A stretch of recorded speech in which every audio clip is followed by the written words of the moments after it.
যিনির কোনো স্থান নাই, যিনির কোনো আকৃতি নাই, নমুনা নাই, বর্ণনা নাই, ওনাকে কেউ কে মহব্বত করতে পারবে? আল্লাহ শিখাইয়া দিয়েছেন,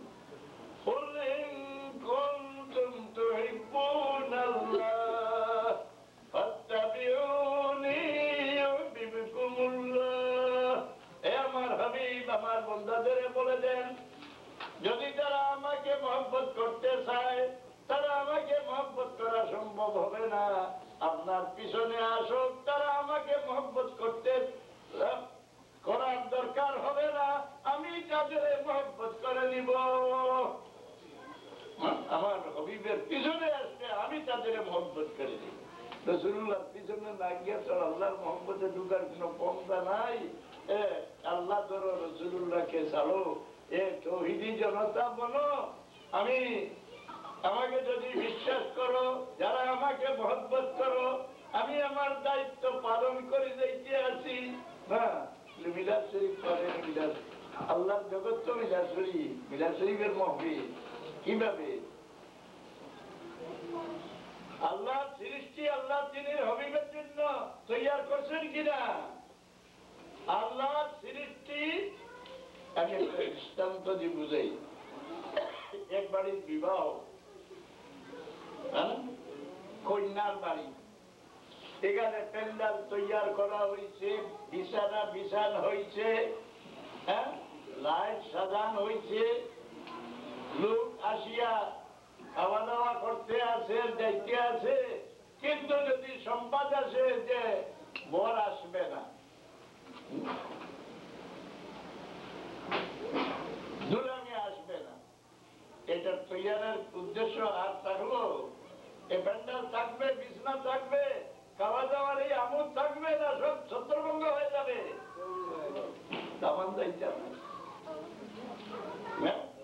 মন খারাপ হয়ে গেছে, ইচ্ছা ভাই তো সবটা উঠে দিবে।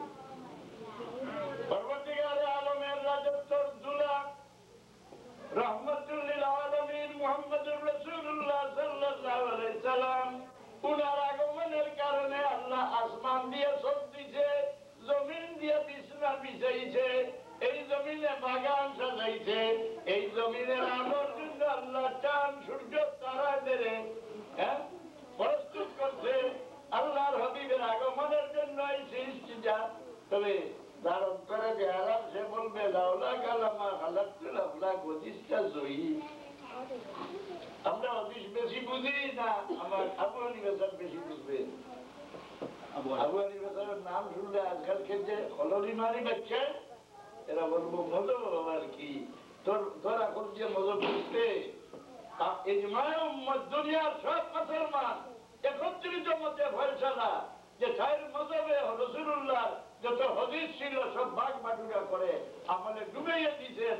এই চার মজব ধরে যেগুলো মজব একজনে স্বীকার করবে সে সুন্নতুল জামাতের লোক হবে, আর এর বাইরে গেলে জঙ্গলি গরু। এ মানে তকলিদ কার করে? এর মাঝে একজন মুল্লা বাড়াইয়া বলছে তার লেগে ধরছে, ইমাম মানবে না, এর মানে খেলে আমার মতো মুল্লারে মানে। নমাজে দেখো না আমিন, বকরির বাচ্চায় তার মার বাম ছাড়া মুখ দেয় না। আমি ইমাম আবু হানিফা সাহেবের মজব আর ভালো মুখ দেই ইমাম রাবি সাহেব এক মজবে আর মজবের তকলিদ করতে পারেনি। এইভাবে তকলিদ করলে মশলার মাঝে শেখা পড়বো না, না দেখাই যে বহুত মশলা আছে যে প্রত্যেকারে আটকা পড়বে। তো তাই মজব থেকে এক মজব যারা মানে তারা আহলে সুন্নাতুল জামাত, এর বারা যারা এরা গুমরাহ। বলে গুমরাহ রাসূলুল্লাহ বলছেন যে বনি ইসরাইলের মধ্যে ৭২ দল হয়েছিলেন, আমার উম্মতের মধ্যে ৭৩ দল হবে না। ইতিহাদুল উম্মত ছিলেন যে সব উম্মত একত্রে সমবেত হয়ে যান। রাসূলুল্লাহর যুগে যে মুসলমান ৩ দল ছিলেন, ৩ দলকে রাসূলুল্লাহ একত্র করছিলেন, মুনাফিক, মুমিন, খারিজি। এবং রাসূলুল্লাহ বলছেন আমার উম্মত ৭৩ দল হবেন, ৭২ দল দুজকি আর ১ দল বেশ। রাসূলুল্লাহকে জিজ্ঞাসা করা হয় বেহেশতি কারা? উনি উত্তর দেন মা আনা আলাইহি ওয়া আসহাবি, আমি যে লাইনের উপরে আছি আর আমার সাহাবীরা যে লাইনের উপরে আছে, এই লাইন নিয়ে যারা চলবে তারা বেহেশতি। এবং রাসূলুল্লাহ যাদের পিছনে যাওয়ার আমাদের নির্দেশ দিয়ে দিতেন, এদের যদি কেউ দোষী বানাইতে চায়, আমাদের দুজকের পথে চালাইতে চাইছে না বেহেশতের পথে, এই সাহাবীর পিছনে যাইও না, এটা দোষী, সাহাবীর পিছনে যাইও না, এটা দোষী। এরা একদল বাইরে হয়েছে কিনা? রাসূলুল্লাহ বলছেন মা আনা আলাইহি ওয়া আসহাবি, আমি যে লাইনের উপরে আর আমার সাহাবীরা যে লাইনের উপরে, এই লাইনের উপরে যারা থাকবে তারা বেহেশতি। এবং সাহাবীর পিছনে থেকে আমারে সরাই দিতে চায়, সাহাবীরা দোষী সাব্যস্ত করলে কি হয়? আমি একটা শেষ করি নেই, একজন খোঁজে সাক্ষী দিতে দাঁড়াইছে, মুখতার বাবু তার উপরে যারা আনে এই ব্যক্তি চোর, এই ব্যক্তির বাপ এইটা ছিল, এই ব্যক্তি এইভাবে দোষী, এই দোষ উল্লেখ কেন করে, যারা কেন করে, এরা দোষী বানাইলে তার কথা গ্রহণযোগ্য নাই, সত্যি না? না, মুখতার বা উকিল যারা করে সাক্ষীর উপরে, এরা যদি দোষী সাব্যস্ত করা যায় তার কথা গ্রহণযোগ্য হবে না। এখন যারা সাহাবায়ে কেরামরে দোষী সাব্যস্ত করতে আছে, আমার এদের মুখটা কি আমরা কোরআন শরীফ পাইছি, এদের মুখটা কি হাদিস শরীফ পাইছি, এই সমস্ত কি গ্রহণযোগ্য থাকবে না এগুলা বরবাদ করে দিল? সাহাবীদের উপর যারা করে এগুলা, এগুলোর দ্বারা আমরা যা কোরআন শরীফ পাইছি এত তো সন্দেহ মনে আসবে, হাদিস শরীফের মধ্যে তো সন্দেহ আসবে, দোষী ব্যক্তির কথা কি গ্রহণ করা যায়? সাহাবীরা যারা দোষী বলে লাহোরা পড়ি তাদের কাছে থেকে সরিয়ে থাকি।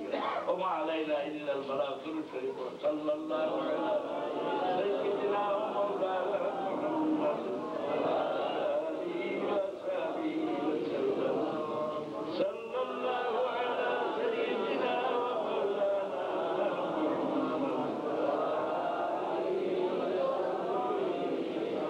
আমি বড় দোষী, আমি গাইছি 50 ইংরেজি মদরপুর মাদ্রাসা ছাড়িয়ে আমি যখন পাকিস্তানে ঢুকি, সেই সময় মাদ্রাসাগুলা কওমি মাদ্রাসা, সব মাদ্রাসা কওমি, সবাই আলিম যারা তারা জমিয়তে উলামায়ে হিন্দ, হ্যাঁ, দোয়াতকে দোয়াত পড়ে মওলুদ শরীফ শুনলে তারা পিঠা দিবে, হ্যাঁ না, দুরূদ নাই, রাসূলুল্লাহকে বড় ভাই বলিয়া আমাদের মতো লোক বলিয়া পরিচয় দেয়। হ্যাঁ, আমার শুকুর আদা করো মৌলানা হাবিবুর রহমান সাহেব মুহাদ্দিস, সেই সময় ছাত্র ছিলেন, মৌলানা মোহাম্মদ হুসেন সাহেবের কাছে গেলেন, উনি সিলেট জেলার সবচেয়ে বড় আলিম ছিলেন, সিলেট মাদ্রাসার প্রিন্সিপাল, ওনাকে কেউ চিনত, উনি পীর আবার সবকে মানতেন না, আমাকে বড় ভক্তি করতেন। উনি বললেন হাবিবুর রহমান তুমি সাহেবকে গিয়া বলো উনি মাদ্রাসা তৈয়ার করো, নতুবা কিছুদিন পরে মানুষ শুদ্ধ ইসলাম পাবেন, যে ফিতনা আরম্ভ। আপনাদেরও আমি অনুরোধ জানাই, আমি এই ভিক্ষা নিয়ে এই দেশে আসছি,